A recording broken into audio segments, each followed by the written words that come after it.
Welcome back to News Talk. In his final State of the Union address, President Obama urged lawmakers to go big in the war on cancer. Invoking President Kennedy's call for the U.S. to put a man on the moon in the early 1960s, Mr. Obama called for new funding and new urgency in how we approach cancer in prevention, detection, and treatment.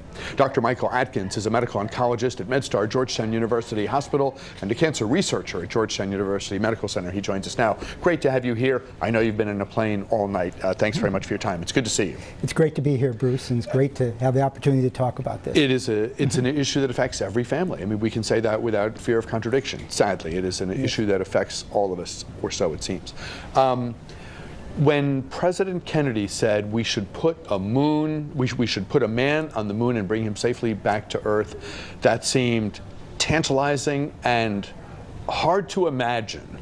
And so maybe it is now, as people hear the president urge us as a nation, the research community, lawmakers who control funding, etc., folks, scientists in the lab, to essentially eradicate cancer in the years that follow. Your reaction to what he said?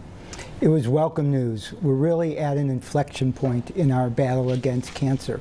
There's been great progress, actually astounding progress in basic science, clinical research, and information technology that really put us at a position where we can actually really advance the already terrific changes that we've done in the past decade. Before we talk about what a new push on cancer might look like, what new funding might help bring about, I want you to take a couple minutes, if you would, and talk about some of the things that are in the toolkit now that, and of course I know there are so many different types of cancer that a person might get, and so and the treatments are quite varied. So I know at the outset this is a complicated question, but for folks who maybe haven't had cancer hit the family in the last couple of years, might not be up on some of the things that people like you can draw on now in helping someone beat cancer. Can you give us a flavor of that? Sure. There have been, I think, 3 major advances that have happened that we can start taking advantage of. First is through the Cancer Genome Atlas. We've identified mutations that drive various cancers and then being able to identify those that can be targeted with specific drugs. And in those cases, we can see dramatic responses in patients with tumors which we had thought weren't previously treatable. Is this where the person's own genetic information is part of the blend, so to speak? It's the cancer's genome, not the patient's genome that's important. And it's unique from the patient's genome, and that's why it's targetable with drugs that don't damage the normal cells. So that's the precision medicine, targeted therapy boom that people have talked about. The second, and I think the most exciting, and it's a field that I work in, is the ability to harness the immune system to treat cancer. As it turns out, every cancer faces one principal enemy when it's developing, and that's the body's immune system. And the reason why the body's immune system recognizes this is because cancers have mutations, not the driver mutations that I talked about before, but just various, call them passenger mutations, that form abnormal proteins that the immune system can recognize and try to attack and destroy. And in order for a cancer to survive, it has to put up a defense against that immune system. And as we've identified, one of the last lines of defense is a molecule called PD-L1 that many cancers use to defend itself against the immune system. And that is targetable with antibodies, and the antibodies that block that particular interaction between the immune system and the tumor are producing dramatic results in now 20 different cancers. They've already been approved because they've improved survival in melanoma, lung cancer, kidney cancer, and are likely going to be approved in at least another dozen cancers over the next 5 years. And the great things about these therapies is that they produce cures, not just turning cancer into a chronic disease, but getting rid of the last cancer cell so patients can get off treatment and get back to their normal lives. And second, the single agents are very well tolerated.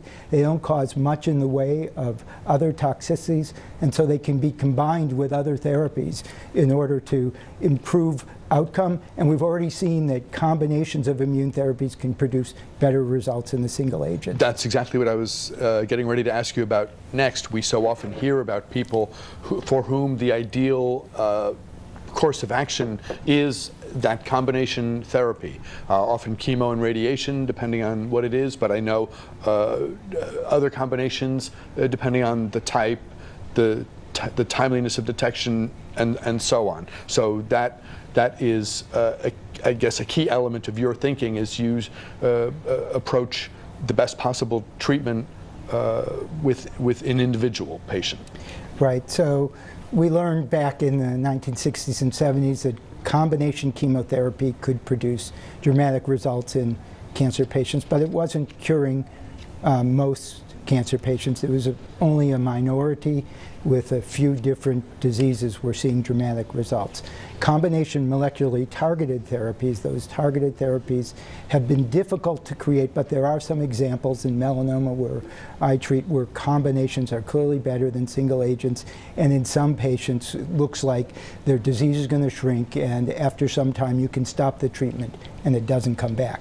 But in the immune system, in immune therapy, those combinations really have the potential to take down multiple defenses that the tumor puts up against the immune system, and to actually cure potentially the majority of patients in some cancers. For example, in melanoma, which I treat, it used to be called the cancer that gives cancer a bad name because it affected people in the prime of their lives, and median survival was 6 to 9 months, and less than 5% of patients were alive at 2 years. Now, with combination immunotherapy, over 50% of patients are likely to be cured. There is no median survival for melanoma. And this is just the start, because there are many other combinations that we could potentially explore that could actually produce even better results, or target to particular patients with particular cancers that could be the right combination for their cancer to bring down their host immune defenses. What do you think a push along the lines of what President Obama advocated in the State of the Union could bring about in terms of funding, the pace of treatments that are in the pipeline now, or whatever you think the benefits might be? Sure. So one of the things that we're hampered by is we don't have, because of new therapies, we don't have enough people who are doing basic science in those therapies in order to advance things as quickly as possible. We don't have enough clinical investigators who are actually understand the principles of the new therapies to be able to know when patients should go on trials and when patients should get standard therapies. We have a system in our country where only 5% of cancer patients who would be potentially eligible for clinical trials actually go on those trials. And we need to take advantage of learn as much as we can from all the patients with cancer so that we can actually move things forward as quickly as possible. And it brings me to the third piece, which I didn't mention before, which is information technology and our ability to use the information in all cancer patients and in all tumors to try to help us advance therapy. And we'll explore that in our second segment, talking with Michael Atkins, cancer specialist at MedStar Georgetown. A break, back with more, though, right after this. Back to News Talk. Coming up in the second half hour this time, a look at what's at stake tonight as Iowa voters caucus. National Review reporter Elena Platt here with a preview of tonight's dramatic first votes. Right now, though, let's get back to our conversation with Dr. Michael Atkins. He's an oncologist at MedStar Georgetown University Hospital and a cancer researcher at the schools at the Georgetown University University Medical Center. Let's open up the phone lines. If you have a question or comment for Dr. Atkins, obviously we can't get into a lot of specific back and forth in terms of, but general questions, absolutely, at the number on your screen, 703-387-1020. As I said at the outset of our conversation, and it's sad but true, that there are very few families that have not been impacted by cancer in some way. So if you have a question or comment for Dr. Atkins, dial now, those of you watching in the 11 a.m. hour, which is when we can take calls, 703-387-1020 being our number here. I suspect most of the people listening to our conversation now, Dr. Atkins, were really amazed that someone like Jimmy Carter at age 93 could have cancer and get treated and have such a great outcome. A, to have that happen at all, and B, to have it all happen in such a compressed period of time. Do you know anything about the contours of his case, and can you talk to us about it? Because it seems totally remarkable. So I can talk to you about what's known in the public domain. Mm-hmm.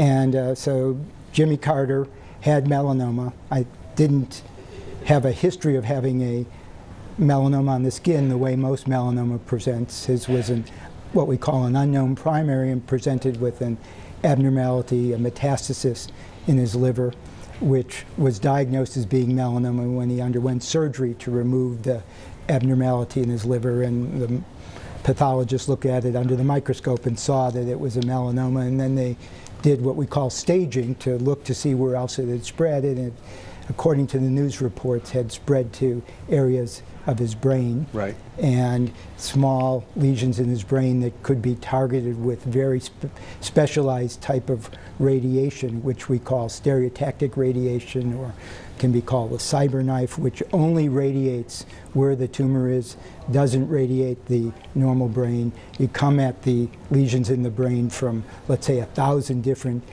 angles, and all those beams crisscross only at the tumor.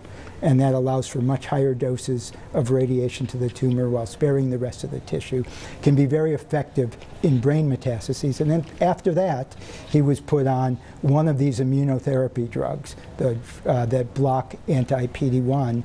And at least after 12 weeks of treatment, no new disease had shown up, which I think is impressive. But the type of thing that we see actually is becoming the rule rather than the exception in our patients with melanoma, that we see benefits from these type of therapies. What's, I think, remarkable are two things. One, President Carter didn't know about this, and his first statements were that he was going to put things in God's hands, but then he saw his doctors at Emory and heard about new treatments, and he said that this was a treatment that he could take. And even in his 90s, the treatment is tolerable enough that people felt comfortable giving this to a former president of the United States. You mentioned Emory, and of course you're at Georgetown. How widely available are these treatment modalities becoming, and are doctors aware of them enough to be able to refer their patients to the people who can provide the best, make maximum advantage of the advances that we're seeing? Sure. The drugs, the anti-PD-1 drugs, are approved agents in melanoma, kidney cancer, lung cancer. And so the community oncologists, all oncologists, are aware of these drugs, and I'm sure that every oncologist in America is using some of these drugs for their patients with lung cancer.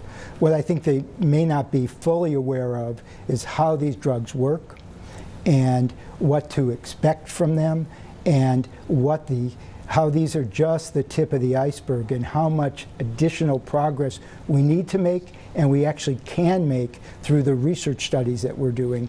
And in particular, that these drugs, which are working in those 3 cancers that I mentioned, work in 20 different cancers that they probably haven't even realized could be possible to be treated, but can only get their patients can only get access to those drugs through current research studies. In terms of the approval process, or the uses for which they're sort of allowed under current rules? Drugs get approved once there are studies done that show they are better than the standard of care, and those studies are underway in many cancers, but they have not completed yet and not reported out.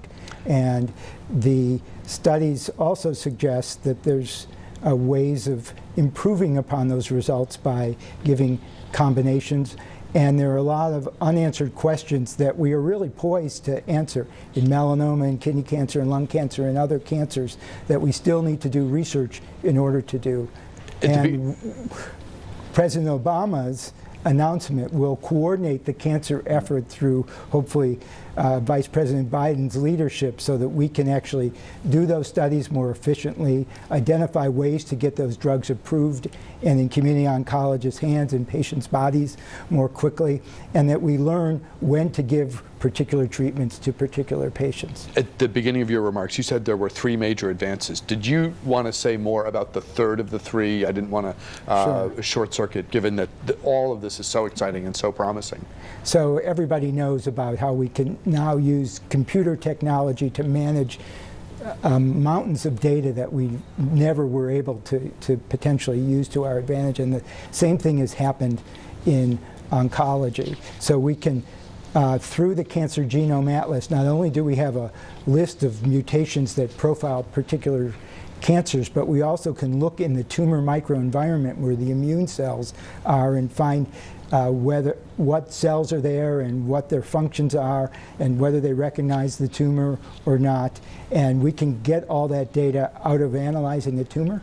We also have many patients who are being treated with new therapies around the country and around the world in community practices on standard of therapy, and we have the ability to collect that type of data through electronic health records and try to use that information to try to figure out how these drugs are performing in practice and where we can potentially move things forward using some of the patient population material that really has not been available to research in the past.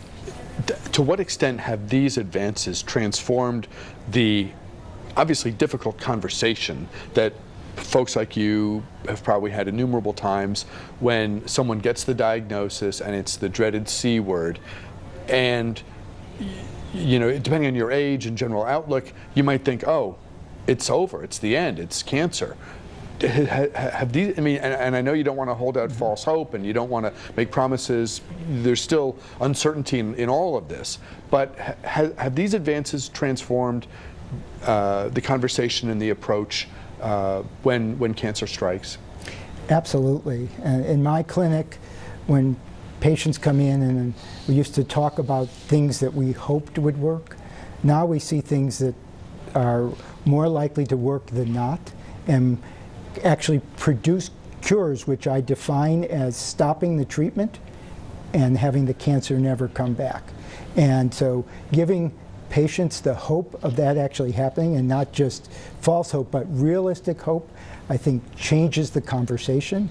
And every week in clinic, there are people who've gotten these treatments who have had their disease go away and stay away. So even the complexion of the clinic is completely different. It's become less a morose oncology clinic and more a discussion about where people are, where they are in their lives and what they're doing in their lives and what great events in their families' lives they're now going to see that they might not have been possible to see in the past. Tremendously exciting. And if this notion of a moonshot takes off, then presumably the sky is the limit. But obviously we're in a great place now compared to where we were. So this is all pretty cool stuff. Dr. Michael Atkins of MedStar, Georgetown. Great having you here. Thank you so much for your time. Hope we get the chance to talk with you again. Thank you very much, Bruce. It's my pleasure.